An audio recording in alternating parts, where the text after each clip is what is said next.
नमस्कार मित्रों। कौन कहता है कि आसमां में सुराख हो नहीं सकता, बस एक पत्थर तबीयत से उछालो यारो। इस बात को सत्य कर दिखाया जनपद जौनपुर महाराजगंज विकासखंड के बजहां अंतर्गत गांव निवासी रत्नेश बौद्ध ने। आइए आप सबसे मिलाता हूं रत्नेश बौद्ध, जो एक जमीन से चल करके आज आसमान की ऊंचाइयों पर अपना परचम लहरा रहे हैं। और ख़ास करके बड़ी अजीब बात है कि एक ऐसा व्यक्ति जिसके जीवन के संघर्ष को हम लोग समझेंगे, इसके बाद वो अपनी ऊंचाइयों पर कैसे पहुंचे उस लोगों को जानने का काम करेंगे। हम आपसे रूबरू कराते हैं। जी भैया नमस्कार। नमस्कार, बहुत बहुत धन्यवाद डॉक्टर साहब। क्या नाम है भैया आपका? हमारा नाम है सर रत्नेश कुमार बौद्ध जी। महाराजगंज ब्लॉक जनपद जौनपुर के बजहां गांव निवासी। जी। एक छोटा सा व्यवसाय हमारा अनाज का गल्ला तौलाने के साथ साथ। रत्नेश भाई थोड़ा समय मैं आपके जीवन की थोड़ा सा पीछे की कहानी को जानना चाहता हूँ, क्योंकि आप समाज के एक आइकान है और खास करके दलित समाज के। जी जी। क्योंकि जिस तरह की चीजें आपने आज उठाया है और एक समाज को दिशा देने का काम कर रहे हैं आप, मैं आप सबको भी ये बताना चाहता हूँ कि रत्नेश भाई एक सामाजिक कार्यकर्ता भी हैं और ये समाज में इनकी एक अलग पहचान भी है। लेकिन समाज में अपना योगदान देते हुए ये अपने आप को कैसे स्टैंड किए हैं, तो मैं आपसे थोड़ा जानना चाहता हूँ कि आपकी जो पहले की जो थोड़ा सा किस तरह से शुरुआत किया आपने और आज यहाँ तक पहुँच पाए हैं, बताइए। बहुत बहुत धन्यवाद डॉक्टर साहब। ऐसा सर, अपने शिक्षा जगत में जब हमने सन 98 में हाई स्कूल और 2000 में इंटर करने के बाद, चूँकि हमारे पिताजी पेशे से किसान थे और साइड में कोई आय का स्रोत ना होने की वजह से एक ठेला चला करके हम लोगों का भरण पोषण करते थे। चूँकि हम लोग आर्थिक स्थिति से परेशान होने के बाद हम लोगों ने देखा समाज में तमाम कुरीतियाँ, गरीब को हे दृष्टि से देखना, तो हमने अपने आप के अंदर एक संकल्प लिया, मैं अपने आप को ज़रूर उस कड़ी में बदलने का प्रयास करूँगा जिस कड़ी को संघर्ष करके ला करके बड़े बड़े लोग अच्छे अच्छे पद पर हैं, अच्छे अच्छे क्षेत्र में, व्यवसाय के क्षेत्र में हैं। कहीं न कहीं वो लोग भी सुना हूँ, बहुत एक ज़माना हुआ करता था कि बहुत ज़मीन स्तर पर संघर्ष करते थे। तो उन लोगों को हमने इतिहास को पढ़ा, मैंने अपने अंदर ये बदलाव लाया कि मैं भी उस ऊंचाई को जरूर छू सकता हूँ, क्योंकि वो भी इंसान थे, हम भी इंसान हैं। और मैं बड़े भाई, मैं आपको ये बताना चाहता हूँ कि एक लाइन हमारा है, उसको मैं अपने स्टेटस पे लगाया भी हूँ और कहता हूँ कि क्यों डरे, जिंदगी में क्या होगा, अगर कुछ नहीं होगा तो तजुर्बा होगा। बहुत बढ़िया। किसी क्षेत्र में आपको जरा से अगर आप संकल्पित हैं तो हमको ये मुकाम हासिल करना है, बिना किसी टोक के, बिना किसी संकोच पे, बिना किसी मार्गदर्शन के आप अपने अंदर जरूर उत्साह और जुनून जरूर पैदा करिए, जिसके बदौलत आपके अंदर जब उत्साह रहेगा, निश्चित तौर पर हर बिंदु पर आप तर्क वितर्क करेंगे, उसको तराशने का काम करेंगे, और जब उस क्षेत्र में आप संघर्ष करेंगे, निश्चित तौर पर आपको 100% सफलता मिले या ना मिले, लेकिन आप जिस क्षेत्र में आप पीछे थे उसमें आपके कम से कम 50% जरूर उसमें विकसित क्षेत्र में आप जाएंगे। मैं थोड़ा सा रोकना चाहूँगा जी।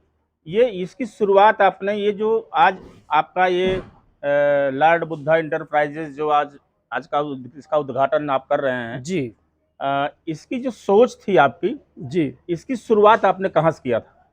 सबसे पहले कब किया था आपने? सबसे पहले हम 2001 में हमारे बड़े भाई प्रदीप कुमार गुप्ता, उनके दादा प्यारेलाल सेठ हनुमान दीन गुप्ता, जो महाराजगंज के एक संघर्षशील सेठ थे। वो एक जमाना हुआ करता था कि वो सर पे, पीठ पर जो है नमक लाद करके गांव-गांव बेचा करते थे।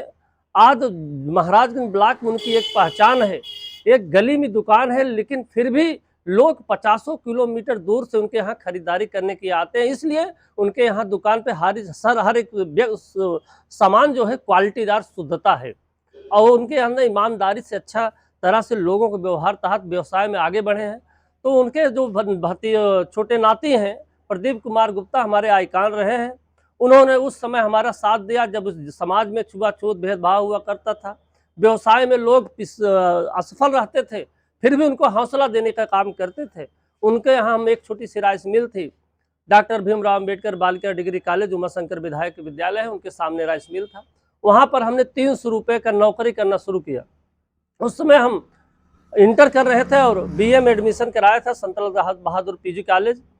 फिर भी हम उसके बाद हमने कभी जीवन में क्लास अटेंड नहीं किया, लेकिन आप लोगों के बीच में रह करके, अपने बड़े भाई के बीच में रह करके, लोगों के भावना को देखने के बाद हमने संघर्ष किया और ज़रूर हमने सोचा कि ये शिक्षा तो ग्रहण करेंगे, लेकिन व्यवसाय में जिस तरह से लोग आगे बढ़े हैं, और शिक्षा का मतलब मैं आपको बता देना चाहता हूँ, लोग शिक्षा का मतलब ये समझते हैं शिक्षा का मतलब है कि नौकरी करना, ऐसा कोई बात नहीं है।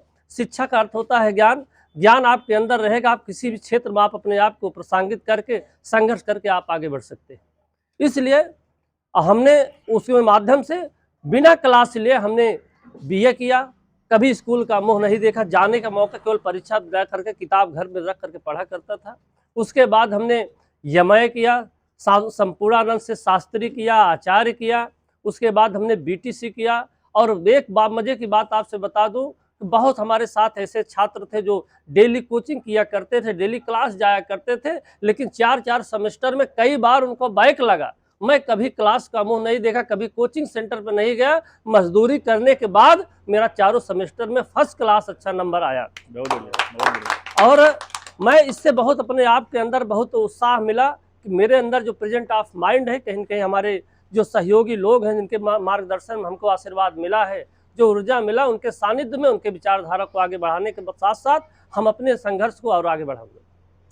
तो अभी वर्तमान में आपका क्या क्या कार्यक्रम चल रहा है? इस वर्तमान में भाई वो गल्ले से मैं सफल हुआ, अपने पूरे परिवार को हैंडल करता हूँ। माने आढ़ती का काम? जी, आढ़ती का काम सफल हुआ। और मैं आपको बता देना चाहता हूँ, मैं 4 भाई हूँ और मेरे पिता की जो भी संपत्ति का अंश है उनके अपने पिताजी को हमने पहले बता दिया, पिताजी आप चिंता मत करिए, आपके भले 4 बेटे हैं, आप किस बेटे को आपको हिस्सेदारी देने की जरूरत नहीं पड़ेगी। ये बेटा जो उसका हिस्से की जो है जमीन आप हमारे शेष 3 भाइयों को दे दो, हमको देने की जरूरत नहीं है। आज तो इसके लिए मैं पिताजी को कहा। उसके बाद में पिताजी के लिए मैं एक बाइक खरीदा और पिताजी के हमेशा हर व्यक्ति को मैं कहता हूँ कि हर व्यक्ति अपने माता पिता का सम्मान करे, चूँकि आप दुनिया में उनके द्वारा लाए गए हैं। पहले आप उनके जन्मदाता हैं, उनके बदौलत आपके रगों में उनका रक्त का धारा प्रवाह चल रहा है। निश्चित तौर पर पहले माता पिता के प्रति जरूर कृतज्ञता रखें, क्योंकि आप अगर ऐसा करते हैं आने वाले समय में आपकी जो पीढ़ी दूसरी पीढ़ी होगी, आपके बच्चे कभी आपको सम्मान नहीं करेंगे। इसलिए आप अपने बच्चों का सम्मान करिए, उनका देख रेख करिए, उनको किसी तरह से ओझल ना हो कि हमारे बच्चे मेरे साथ नाइंसाफी कर रहे हैं। तो आज आपका ये क्या मतलब ये तेल पिराई मतलब स्पेलर जी का जी बहुत बहुत धन्यवाद। हमने उस बात से हट गया।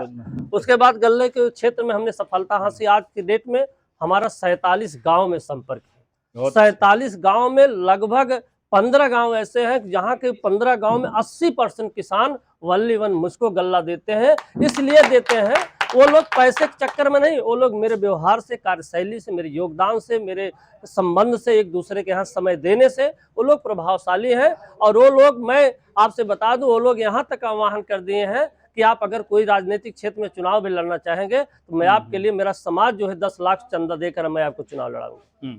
बहुत बढ़िया। तो रत्नेश भाई, आप एक मतलब 2 शब्दों में, जी मतलब छोटी एक लाइन में समाज को कोई संदेश देना चाहते हैं? बिल्कुल, खास करके दलित समाज का या अन्य समाज के जो यूथ हैं अभी वो भटक रहे हैं, वो जी जी उनके दिमाग में बहुत सारी चीजें भटकाव की स्थिति में से गुजर रहे हैं। कूलर बंद करो। उनको क्या संदेश देना चाहेंगे? देखिए भाई, हम संदेश ये देना चाहता हूँ कि हमारे जो युवा पीढ़ी इसमें बिगड़ गए हैं। ये संगत ऐसा माहौल हो गया है, आने वाली पीढ़ी और अपने कैरियर के बारे में नहीं ध्यान दे रहे हैं। क्योंकि साथियों, आज महंगाई का जो दर है, आज देश में 80वां जो है स्वतंत्रता दिवस मनाया गया। और इस स्वतंत्रता दिवस के अवसर पर लोग सोचते हैं हम लोगों को स्वतंत्रता मिल गई। एक ऐसी स्वतंत्रता जहां इंसान खुलकर अपनी बात को नहीं उठा सकता, चाहे सदन के माध्यम से, चाहे न्यायपालिका के माध्यम से, चाहे किसी भी न्यायालय स्तर पर आप चले जाएं, आपको कोई सुनने वाला नहीं है। आए दिन SC ST OBC के साथ छुआछूत, भेदभाव, उनके साथ जाति हो रही, कोई सुनवाई नहीं हो रही है। ऐसी स्थिति में खास करके SC बैकवर्ड के लोगों को, बच्चों, नौजवान बच्चों को जो गुमराह हो गए हैं, उनको मैं कहना चाह रहा हूं वो आप अपने कैरियर पर ध्यान दीजिए। अगर आप शिक्षा से आपको नहीं मन कह रहा है, मत करिए, कोई बात नहीं है। जरूरी नहीं आप शिक्षा ग्रहण करिए, लेकिन अगर शिक्षा से आप हट रहे हैं, तुरंत जो आपकी अवस्था है, ये अवस्था आप कुछ करने की ज़रूरत है, रोड पे आंदोलन करने की अवस्था समय नहीं है। आप जाइए किसी व्यवसाय क्षेत्र में 2-3 साल आप उसमें समय दीजिए, ईमानदारी जिसके यहाँ काम करिए, उसके साथ वो लगे कि मैं परिवार का सदस्य हूँ। निश्चित तौर उस क्षेत्र में 5 साल अगर से उस क्षेत्र में आप सीख जाएँगे, किसी क्षेत्र में आप जाकर अपनी प्रतिभा को दिखाकर अपने परिवार को एक अच्छा खुशहाल माहौल माहौल दे सकते हैं। बहुत बढ़िया, बहुत अच्छा। मैं अभी 2 मिनट का समय लूँगा।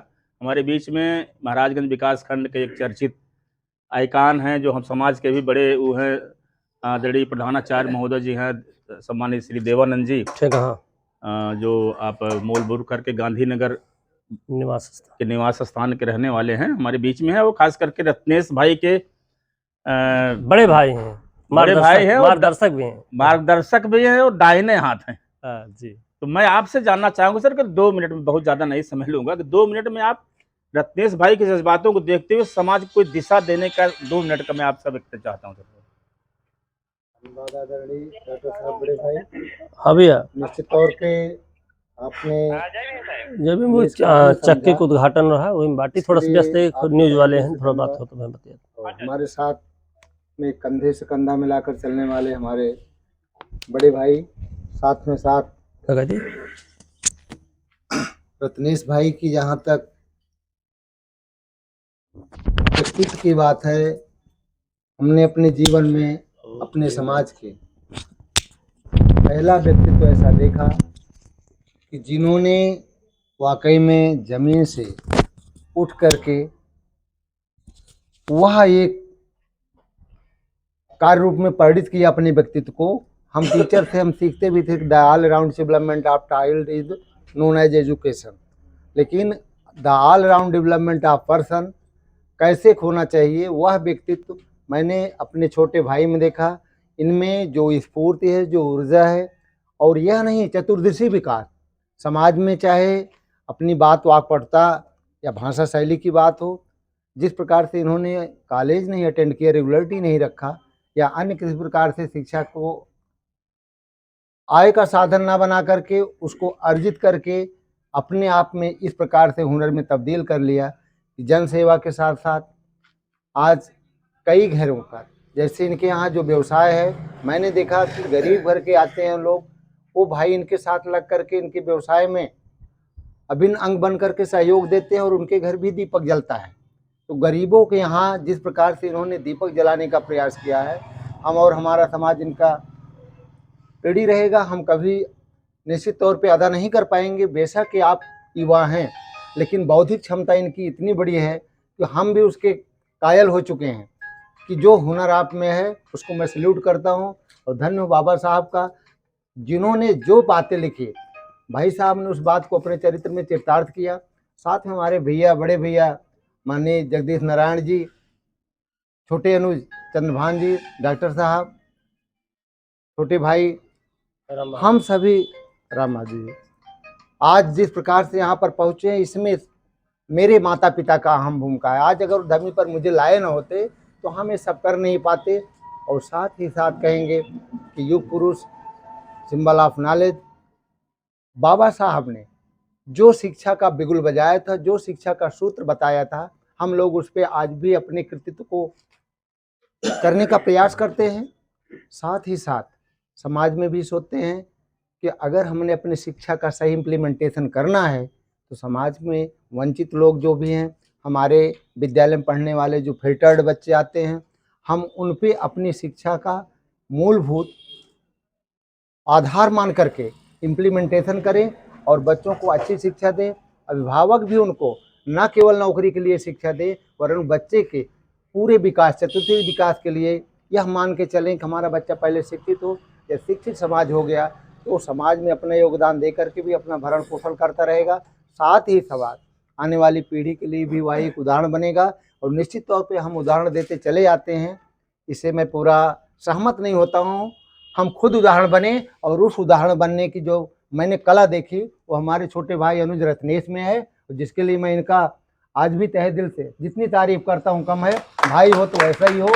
और धरती पर आज हमारे समाज का एक जो सूर्य चमक रहा है, छोटी सी ग्राम सभा या ब्लॉक में भले हों, वरन आपका कृतित्व इस लेवल पर है कि आप यहाँ से हटके भी चाहे जहाँ जाएं आप चमक बिखेरते रहेंगे अपने कृति का। बहुत बहुत धन्यवाद डॉक्टर बहुत बहुत साहब। धन्यवाद मास्टर साहब, आपने बहुत प्रकाश डाला। तो साथियों, ये है आदरणीय रत्नेश भाई का एक झोपड़ी से चल के रत्नेश भाई जिस तरह से ये पूरा महाराजगंज बाजार के इस रोड आया हुआ है, इस रोड के किनारे में आपका अपना एक आशियाना इन्होंने जो बनाया है, 2 मंजिला का, ऊपर परिवार रहता है, नीचे जो है इन्होंने अपनी कमाई से, इसी कमाई के साथ जो है इस तरह से विकसित किया अपनी सारी चीज़ों को, जो एक समाज को दिशा देने का काम किया इन्होंने।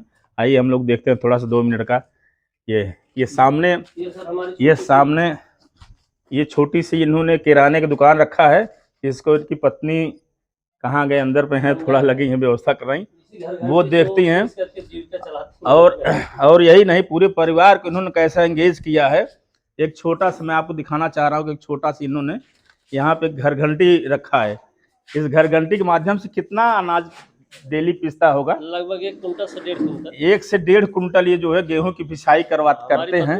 अब ये इनकी पत्नी ने जो है पूरे संघर्ष इनके साथ मिल करके, कंधे से कंधे मिलाकर चलने का काम किया इन्होंने। इसी से पिसाई करके वो खुद अलग से पैसा अर्जित करने का काम करती हैं। इधर आप आएंगे, देखेंगे, इधर देखेंगे आप, ये पूरा गल्ला रखा हुआ है, जो अभी इन्होंने बताया कि 40 से 45 गांव में इनकी अपनी पहुंच बन चुकी है। ये आढ़ती के काम करके जो है गल्ले के खरीद करते हैं, इसके बाद फिर गोदाम में उसको बेचने का काम करते थे। इनके दिमाग में आइडिया आया कि क्यों ना हम जो गल्ला और सरसों वगैरह वहाँ से लेते हैं, अगर उसको हम यहाँ से उसको दूसरे बिजनेस में कन्वर्ट कर दें उसी से, तो हमारा वो भी काम चलता रहेगा और ये भी काम चलता रहेगा। फिर आज जो है इन्होंने क्या किया कि ये देखिए, एक आटा चक्की लगाया, आज इसका उद्घाटन है। और ये पूरा स्पेलर इन्होंने बैठाने का काम किया जो है। उधर पूरी वो कितने पावर की मशीन है, वो 2 सिलेंडर आइसर की मशीन लगाया हुआ है इन्होंने, 30 हार्स पावर की। तो इस तरह से इन्होंने ये सिस्टम पूरा एक्टिवेट किया है, जिसके माध्यम से अभी इस पर और भी ये 2-3 मशीन बैठाने की बात कर रहे हैं। तो ऑयल मिल है और ये आटा चक्की है, इस तरह से चीज़ है। अब मैं थोड़ा 2 मिनट का जो है,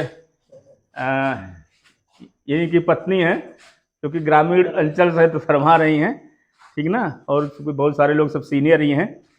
कैसा महसूस कर रही हैं आप? एक चीज़ क्यों बताइए आप, ठीक ना। ये आज इनके साथ जो संघर्ष आपने किया है पूरा, बहुत बड़ी बात है कि एक दोनों लोग मिल करके संघर्ष किए हैं, आज एक मुकाम पहुंचा। और आप लोगों को देख के हो सकता है लोगों को सबक मिले, कुछ आगे बढ़ने का काम कर सके। जो है मैं बहुत बहुत धन्यवाद दूंगा आपको, आपके परिवार को, सारे लोगों को। इनके बच्चे भी मिलकर इस बिजनेस के साथ काम कर रहे हैं सारे लोग। और रत्नेश भाई का कहना ये है कि हम 1 साल 2-3 साल मेहनत करके बच्चों की इसी सारी चीज़ों में सेटलमेंट करके फिर पूरा टाइम जो है समाज को हम न्यौछावर करेंगे। बहुत बहुत धन्यवाद साथियों।